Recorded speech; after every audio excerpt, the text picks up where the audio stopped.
c'est le Shabbat. Le repos. Et le repos du Christ, c'est la vie éternelle. Maintenant, de Noé, 595 ans, et il engendra des fils et des filles. Tous les jours de Lémec furent de 770 ans, puis il mourut. Noé, âgé de 500 ans, engendra Sem, Shem et Japheth. Noé, âgé de 500 ans, engendra Sem, Cham ou Cam et Japheth. C'est très important. Sem, Cham et Japheth. Donc les trois là. Parce que après il y a déluge. Et après le déluge, tout est rasé. Et ce sont ces trois qui vont repeupler la terre. Donc avant qu'on vous parle de Abraham, d'Isaac et de Jacob, restons d'abord ici, les trois là.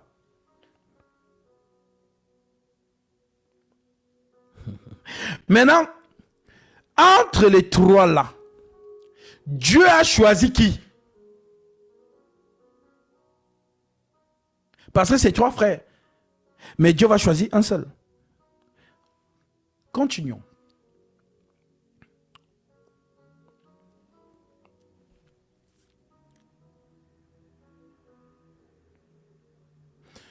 Donc vous connaissez en Genèse 6, voilà, Dieu amène le déluge, rase tout. Voilà, Noé entre avec ses fils dans l'arche.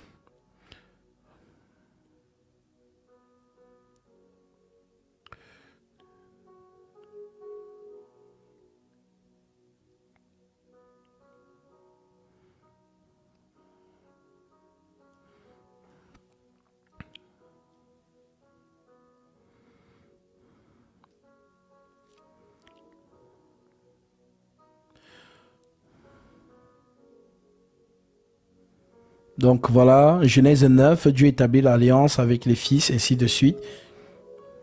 Voilà.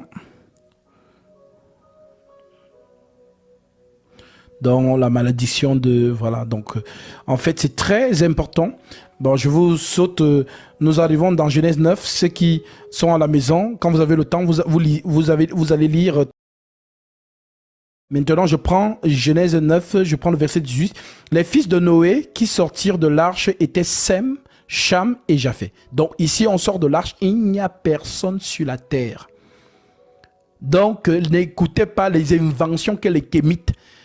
Les Kémites, en fait, voilà, il y a un qui m'a reconnu quand j'étais à Pointe-Noire, au Hinton. Je suis à l'accueil, il me dit, mais monsieur, votre visa me dit quelque chose. Vous n'êtes pas celui qui enseigne beaucoup sur TikTok là? Il dit, oui, c'est moi. Ah, vraiment, je me dis, mais vraiment, vous êtes zélé pour ces choses-là, mais vous avez abandonné la tradition de nos ancêtres. Je dis, ah, bah ça tombe bien, vu que vous êtes là, j'aimerais vraiment avoir cette conversation avec vous. Et alors, comme je suis très calé dans le kémitisme, moi aussi, et vraiment, j'ai de la matière. Donc, ça serait intéressant qu'on puisse s'asseoir pour parler.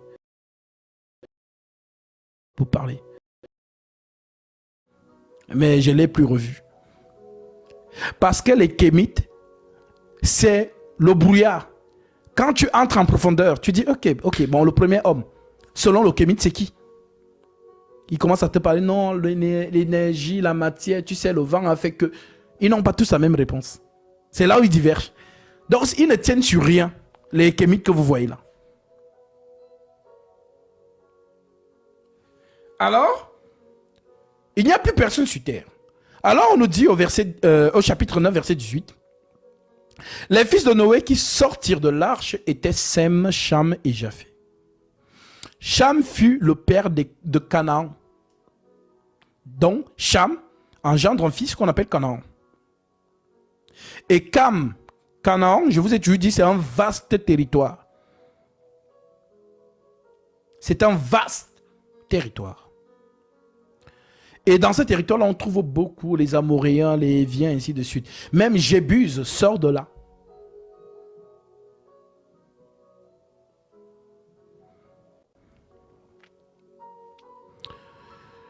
Noé,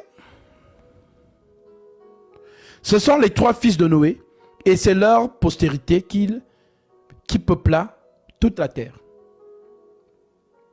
Noé commença à cultiver la terre et planta de la vigne. Il but du vin, s'enivra et se découvrit au milieu de sa tente. Cam, père de Canaan, vit la nudité de son père et il le rapporta dehors à ses frères. Alors Sem et Japhet prirent le manteau, le mirent sur leur épaule, marchèrent en reculant et couvrirent la nudité de leur père. Comme leur visage était détourné, ils ne virent point la nudité de leur père. Lorsque Noé se réveilla de son vin, il apprit ce que lui avait fait son fils cadet. Et il dit, maudit soit Canaan. Donc, au lieu de maudire Cam, le père de Canaan, il maudit son fils. Maudit soit Canaan, qu'il soit l'esclave des esclaves de ses frères. Donc, Canaan est esclave de Cham et de Japhet. Canaan est esclave de Sem et de Japhet. Donc, Sem, c'est donc qui? Japhet, c'est qui? Il dit encore, béni soit l'Éternel Dieu de Sem. Alléluia. Et que Canaan soit leur esclave. Que Dieu étende les possessions de Japhet et qu'il habite dans la tente de Sem. Et que Canaan soit leur esclave. Donc Sem, c'est lui que Dieu choisit. Voilà pourquoi on dit, béni soit l'Éternel Dieu de Sem. Je suis le Dieu d'Abraham, d'Isaac et de Jacob. Mais avant, Dieu de Sem. C'est chirurgicalement accompli. Hein? Ah bah justement. C'est donc de Sem que va sortir Terach. Et Terach c'est qui? C'est le père d'Abraham. Donc Terach n'est pas sorti de Cam ou de Japhet. Japhet, donc Terach sort de Sem, celui que Dieu choisit. Donc l'ancêtre des Juifs, c'est Sem. C'est bon? Et c'est là que la prophétie continue à marcher jusqu'à la venue du Messie. Incroyable, que le Seigneur soit glorifié. Lorsque Noé se réveilla de son vin, il apprit ce que lui avait fait son fils cadet. Et il dit, maudit soit Canaan, qu'il soit l'esclave.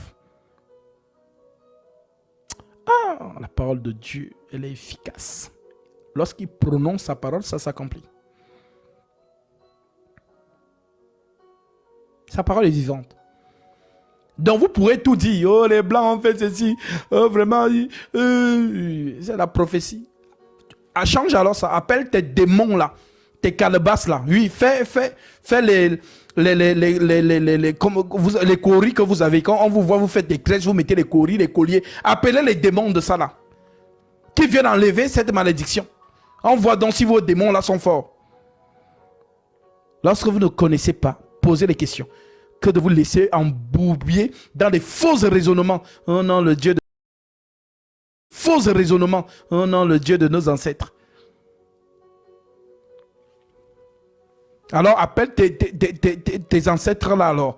Fais les coris, tape les tam-tam et appelle-les. Que, ah non, enlevez la malédiction là.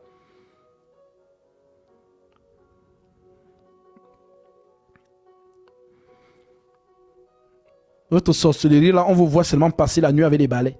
C'est là où seulement vous êtes fort. Pour bloquer la vie de vos frères et des sœurs.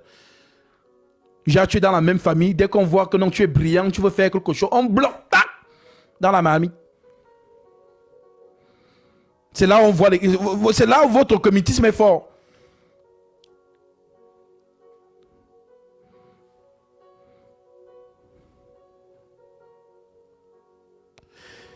Et il dit, maudit soit Canaan, qu'il soit l'esclave des esclaves de ses frères.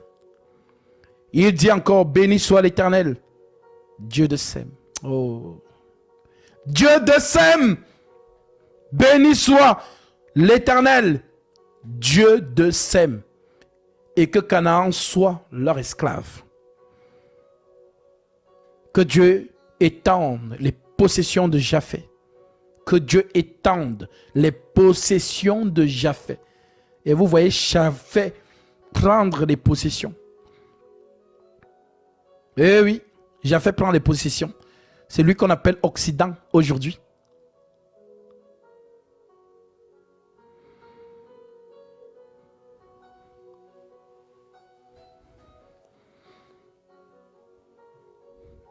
Donc, God bless America, vous comprenez? Et c'est les gens qui souffrent le chaud et le froid partout dans le monde.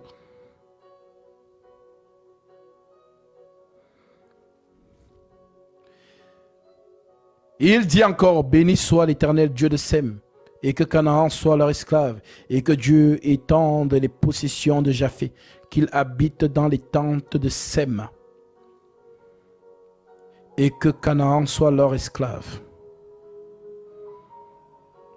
Remarquez bien que dans l'Occident, regardez l'Occident avec les Juifs. C'est-à-dire, ils sont comme leur couverture. Regardez bien.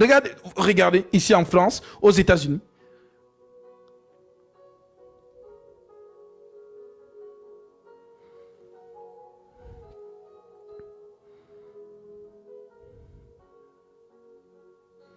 Donc Sem, c'est l'ancêtre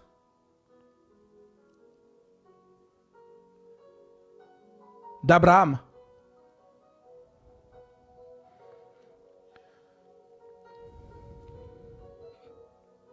Noé vécut après le déluge 300 ans. Tous les jours de Noé furent de 950 ans. Puis il mourut. Voici la postérité de Noé, Sem, Cham et Japheth. Il leur naquit des fils après le déluge. Les fils de Japheth furent, voilà, donc la postérité de Japheth, pour l'instant, ne m'intéresse pas. Parce que voilà, les fils de Japheth furent Gomer, Magog, Madaï, Javan. Voilà, Javan, voilà, vous comprenez. Tubal, Méchec, Tira. Les fils de Gomer, Ashkenaz, Riphat, Togarma. Les fils de Javan, Elijah, Tarsis, Kittim, Dodanim, c'est par eux qu'ont été peuplées les îles des nations selon leur terre, selon la langue de chacun, selon leur famille, selon leur nation. Les fils de Cham furent... Cham, en fait, devant tous les c'est incroyable. Donc les trois frères, celui qui a la plus grande postérité, c'est celui qu'on a maudit. Oui. Donc, celui qui a la plus grande descendance, dont la descendance nombreuse, bah c'est Cham. On dit donc que les fils de Cham furent Cush. Et Cush, vous savez où c'est? Mizraïm, c'est l'Égypte en fait. Cush, Éthiopie, Mizraïm, Égypte, Put et Canaan. Voilà. Ce sont voilà, l'Afrique. Voilà. Les fils de Cush, Saba, Havila, Sabta, Raméa et Sabteka. Les fils de Raméa, Seba et d'Adam. Couche engendra aussi Nimrod. Donc Nimrod, vous le connaissez. Voilà, c'est le premier homme puissant sur la terre. En d'autres termes, qui a commencé à faire un peu la loi. Voilà. Nimrod, donc c'est un Éthiopien. Couche, donc Éthiopie. Couche engendra aussi Nimrod. C'est lui qui commença à être puissant sur la terre. C'est lui qui commença à être puissant sur la terre. Il fut un vaillant chasseur devant l'Éternel. C'est pourquoi l'on dit. Donc, tellement il était vaillant qu'on a dit, on a sorti un adage pour lui. Comme Nimrod, vaillant chasseur devant l'Éternel. Il régna d'abord sur Babel, Érec, Akkad, Calné et au pays de Shinéar. De ce pays, là sortirent Azur. Ils bâtirent Ninive, Rébéoth, Ir, Kalash et Resem entre Ninive et Kalash. C'est la grande ville. Mizraïm engendra les Ludim, Anim, les Léhanibines, les Natubim, des Patrusim, les Kaluhim, d'où sont sortis les Philistins.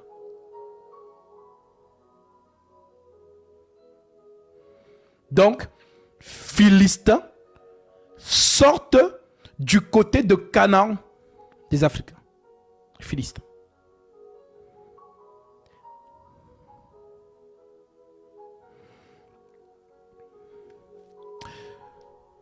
D'où sont sortis les Philistins et les Caphtorim.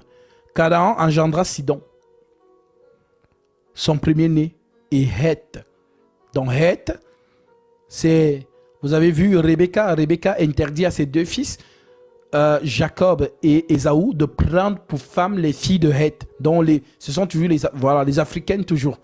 Donc Sem, en d'autres termes, interdit donc à ses enfants de prendre pour femmes les filles de Heth.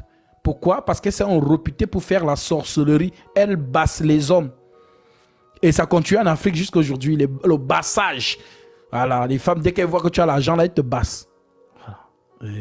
Elles te bassent, elle va voir le marabout. Elles te bassent. Donc la mère Rebecca n'aimait pas ces filles-là. Pourquoi? Parce que non seulement elles bassaient, donc elles avaient un comportement un peu vulgaire, un peu voilà débauché, on va dire ça comme ça. Donc la mère, donc Rebecca, dit à son mari que mes deux fils ne prennent pas pour femmes les filles de Heth. Si l'un d'eux se marie à une fille de Heth, mieux je meurs. Et Ésaü donc va donc désobéir à sa mère et il va prendre pour femme une fille de Heth dont il va tomber amoureux. Voilà pourquoi on dit que son cœur, donc elle ne portait pas trop Ésaü dans son cœur. Et toute son affection s'est tournée vers Jacob. Voilà pourquoi elle a donc conseillé Jacob pour prendre la bénédiction que Isaac devait donner à Ésaü. La mère a manigancé pour que la bénédiction tombe sur Jacob. Pour accomplir la prophétie des deux enfants avant qu'ils ne fussent nés. Le plus petit sera assujetti, le plus grand sera assujetti au plus petit. Vous voyez la prophétie? Non, Dieu est merveilleux. Ah, Jésus soit béni éternellement. Incroyable. Canaan engendra Sidon, son premier-né, et Heth, et les Jébuséens. Et les Jébuséens. Donc Canaan engendra les Jébuséens. Donc pour ceux qui ne savent pas l'ancien nom, donc on appelle aujourd'hui Jérusalem, mais l'ancien nom c'est Jébus, les Jébusiens. Donc les habitants de Jérusalem c'était des Jébus. Jébus. Les Amoréens, les Girgasiens, les Éviens, les Kerviens. Vous voyez la postérité de Canaan, c'est vaste. Hein? Les Sinéens, les Arvadiens, les Carnariens, les Hamatiens. Ensuite, les familles des Cananéens se dispersèrent. Donc, vous comprenez maintenant pourquoi la sortie des enfants d'Israël en Égypte, ils marchaient pour entrer où? Dans Canaan. Et dans Canaan, vit des peuples, dans ces peuples-là. Donc, pour que Israël entre donc dans Canaan, où ruisselle le lait et le miel, donc une terre fertile, il faut donc chasser toutes ces nations-là. Donc, Israël doit combattre toutes ces nations-là pour les mettre dehors et prendre possession de Canaan. Parce que l'Éternel a donné Canaan à Abraham. Alléluia. C'est magnifique. C'est magnifique. Alors, les limites voilà, des Cananéens allèrent depuis Sidon, du côté de Guérar jusqu'à Gaza et du côté de Sodome et Gomorre, Adma et de Séphoïm jusqu'à Lécha. Ce sont les fils de Cham, selon leur famille, selon leur langue, selon leur pays, selon leur nation. Il naquit aussi des fils à Sem. Donc maintenant la postérité de Sem, en troisième position. Sem, père de tous les fils de Héber, les frères de Japheth l'aîné. Les fils de Sem furent Élam, Azur, Arpachad, Lud et Ram. Les d'Aram, Ut, dans les fils de d'Aram, Ut, Hul, Keter et Mash. Arpachad engendra Shélach, et Shélach engendra Héber. Il naquit à Héber 2 fils. Le nom de l'un était Pélec, parce que de son temps, la terre fut partagée. Et le nom de son frère était Jortam. Jortam engendra Al-Modab, Shélep, Arsamaphet, Jérash, Hadoram, Uzal, Diskla, Obal, Abimaël, Seba, Ophir, Havila et Jobab. Tous ceux-là furent fils de Jotam.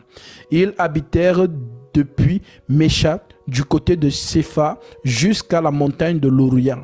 Ce sont là les fils de Sem, selon leur famille, selon leur langue, selon leur nation. Telles sont les familles des fils de Noé, selon leur génération, selon leur nation. Et c'est d'eux que sont sorties les nations qui se sont répandues sur la terre après le déluge. Alors, voici la postérité de Sem. Donc, je suis dans Genèse 11, verset 10, ça continue. Voici la postérité de Sem, âgé de 100 ans.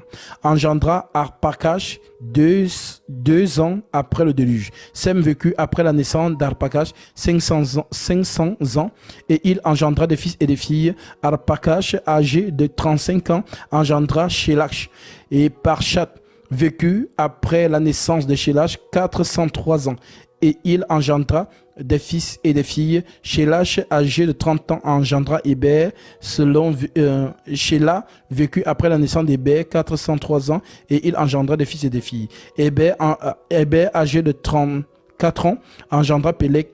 Héber vécut après la naissance de Pélec 430 ans et il engendra des fils et des filles. Pélec, âgé de 30 ans, engendra Réhu. Pélec vécut après la naissance de Réhu 209 ans et il engendra des fils et des filles. Réhu, âgé de 32 ans, engendra Séru. Séru vécut après la naissance de Séru. Réhu vécut après la naissance de Séru 207 ans et il engendra des fils et des filles. Séru, âgé de 30 ans, engendra Nachor. Ségu vécut après la naissance de Nachor 200 ans et il engendra des fils et des filles. Nachor, âgé de 29 ans, engendra Térach.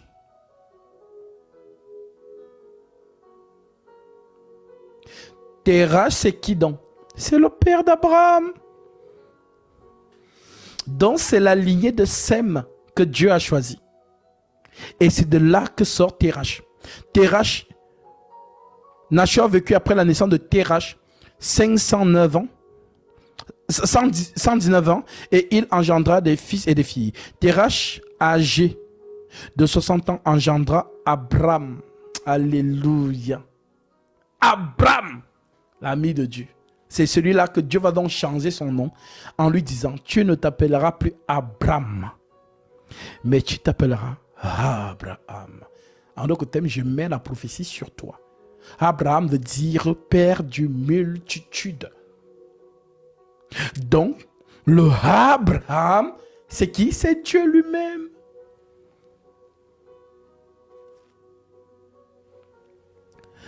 Terach engendra Abraham, Nachor, et Ham. Voici la postérité de Terach. Terach engendra Abraham, Nachor et Aram. Aram engendra Lot. Aram mourut en présence de Terach, son père, et au pays de sa naissance, à Ur, en Chaldée. Abraham et Nachor prirent des femmes. Le nom de la femme d'Abraham était Sarai, et le nom de la femme de Nachor était Milka, fille d'Aram, père de Milka et père de Jiska. Sarai était stérile, elle n'avait point d'enfant. Et Terach prit Abraham, son fils, et Lot, fils d'Aram, fils de son fils, et Sarai, sa belle-fille, femme d'Abraham, son fils. Ils sortirent ensemble en Chaldée pour aller au pays de Canaan. Ils virent jusqu'à Charan et ils habitèrent. Les jours de Terach furent 205 ans. Et Terach mourut à Charan. Maintenant, c'est ici que la prophétie commence. Donc Dieu, on a marché. Il vient donc terminer avec Terach. Et de Terach, il prend celui qu'on attendait. On change son nom. Regardez, Genèse 12, verset 1. L'Éternel dit à Abraham. Mais dans tous les gens là qu'on a cités, est-ce que vous avez entendu là-bas que l'Éternel a dit quelque chose? L'Éternel n'a rien dit. Mais l'Éternel vient ouvrir sa bouche à un. Abraham. Donc Abraham, dont le nom sera changé. L'Éternel dit à Abraham, va-t'en de ton pays. Donc je t'enlève de là. Va-t'en de ton pays et ta patrie et de la maison de ton père dans le pays que je te montrerai. Je ferai de toi une grande nation et je te bénirai et je rendrai ton nom grand. Il n'y a qu'un seul nom qui est rendu grand, c'est le nom de Jésus-Christ, le véritable Abraham, dans lequel toutes les nations de la terre sont bénies. Abraham partit. Je rendrai ton nom grand et tu seras une source de bénédiction. Je bénirai ceux qui te béniront et je maudirai ceux qui te maudiront. Et toutes les familles de la terre seront bénies en toi.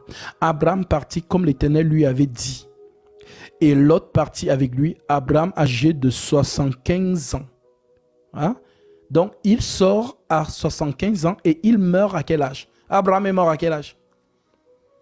Pour les lecteurs. Mais Abraham est mort à 175 ans.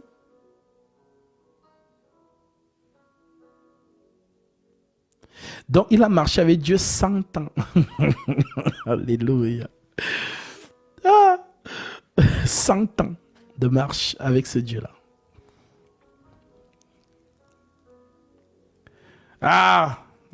C'est tellement utilisé que même la batterie nous a lâché. Il est 20h31. Attendez, donnez-moi un peu, quelques minutes que je charge.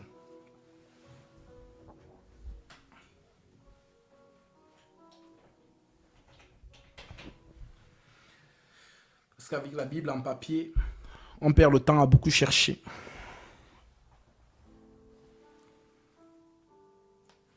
C'est merveilleux. Eh oui, ce Dieu est précis. C'est la prophétie s'accomplit d'une manière chirurgicale. Voilà, donc c'est merveilleux. C'est merveilleux. Alléluia. Sois glorifié, Seigneur.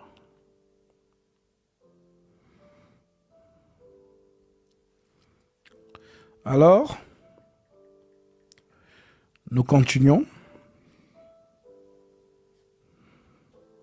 Nous étions dans Genèse 12. L'Éternel dit à Abraham, va-t'en de ton pays de ta patrie et de la maison de ton père, dans le pays que je te montrerai. Je ferai de toi une grande nation et je te bénirai. Je rendrai ton nom grand et tu seras une source de bénédiction. Je bénirai ceux qui te béniront et je maudirai ceux qui te maudiront. Et toutes les familles de la terre seront bénies en toi. Abraham partit comme l'Éternel lui avait dit. Et Lot partit avec lui. Abraham, âgé de 75 ans, lorsqu'il sortit de Charan. Abraham prit Sarai, sa femme, et Lot, fils de son frère, avec tous les biens qu'il possédait et les serviteurs qu'il avait acquis à Charan. Ils partirent pour aller dans le pays de Canaan. Ils arrivèrent au pays de Canaan. Abraham parcourut le pays jusqu'au lieu nommé Sichem,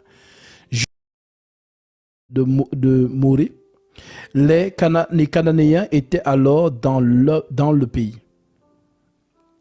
L'Éternel apparut à Abraham et dit, je te donnerai ce pays. Dans le pays là où tu vois les Cananéens, là, en tant que je te donnerai ce pays. Je te donnerai ce pays à ta postérité. Et Abraham bâtit là un autel à l'Éternel. C'est là que ça commence. Abraham bâtit là un autel à l'Éternel qui lui était apparu. Il se transporta de là vers la montagne à l'orient de Bethel. Et il dressa ses tentes, ayant Bethel à l'occident et Haï à l'orient.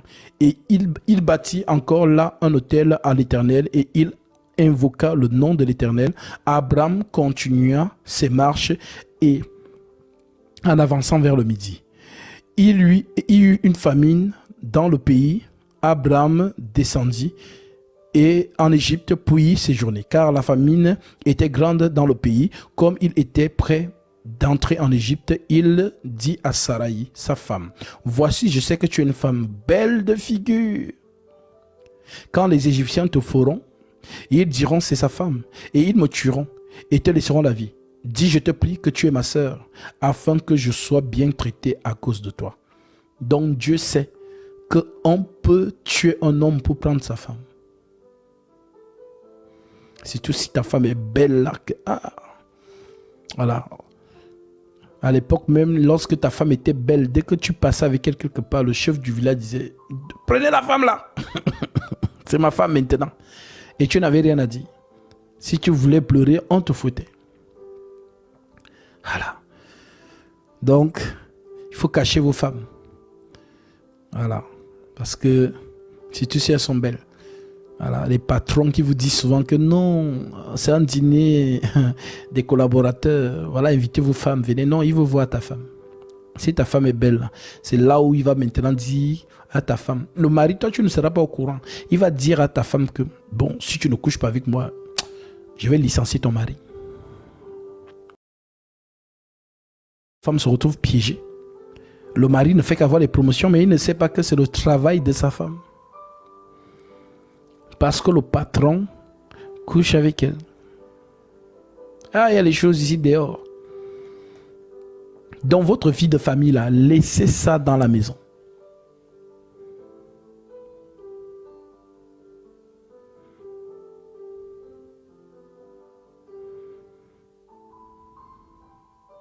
C'est aussi comme ça que les faux hommes de Dieu font. Dès qu'ils voient que ta femme est belle là, oh, ta femme a un esprit, un horrible, un esprit de pauvreté. Voilà pourquoi votre mariage ne décolle pas. Ah, est-ce que je peux prophétiser? Ah, homme de Dieu, prophétise. Avance, papa. Ah, est-ce que tu peux écouter ce que je vais te dire? Ah, avance, papa.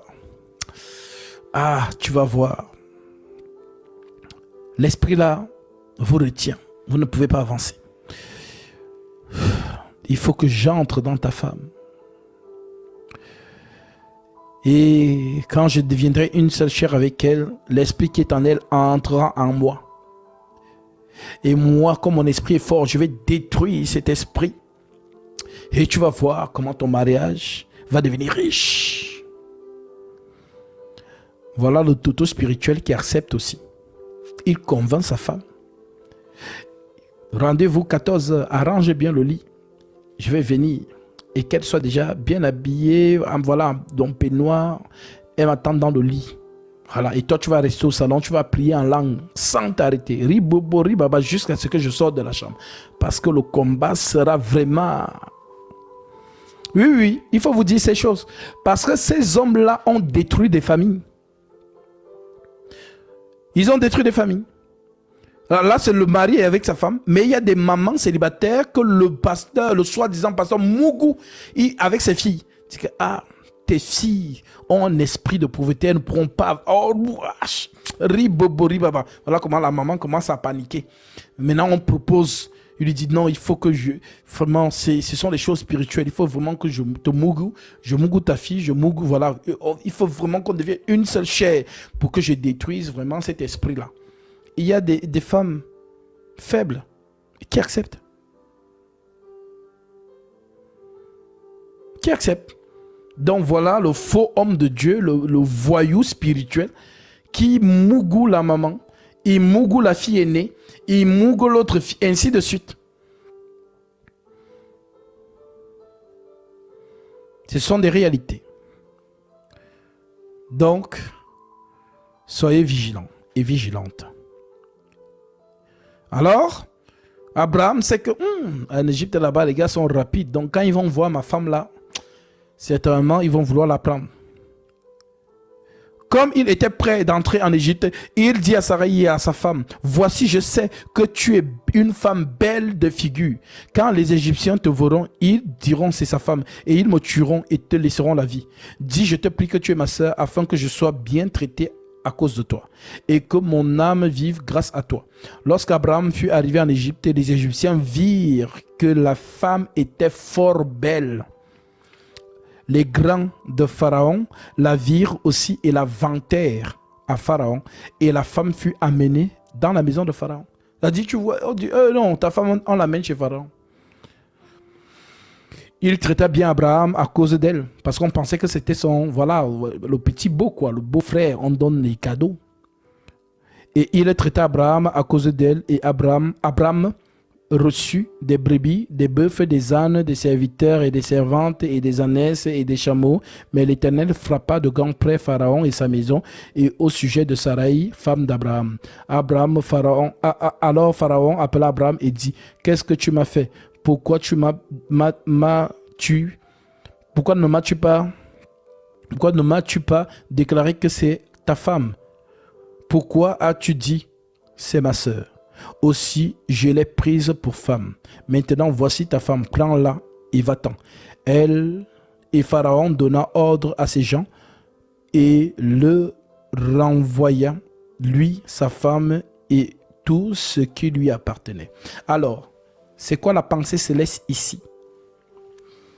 Alors là, si tu n'as pas la pensée céleste, tu ne peux pas savoir pourquoi Dieu a amené Abraham en Égypte. Ici, là, ce n'est que le don ministériel qui sait pourquoi Dieu l'a amené là-bas. Dieu a amené Sarah et Abraham en Égypte pour aller prendre quelqu'un. Agar. Dans tout ce voyage en Égypte, c'était pour aller prendre quelqu'un. Agar. Ah mon Dieu, non, trop technique. La prophétie doit s'accomplir. Il va prendre Agar. Elle devient servante de Sarah. Abraham va la mougou et il va avoir un enfant d'elle. Et c'est là où les problèmes vont commencer. Nous nous arrêtons ici pour aujourd'hui. Que la paix et la miséricorde du Seigneur Jésus-Christ reposent sur vous. J'espère que vous avez été nourris spirituellement et que le Saint-Esprit vous a parlé.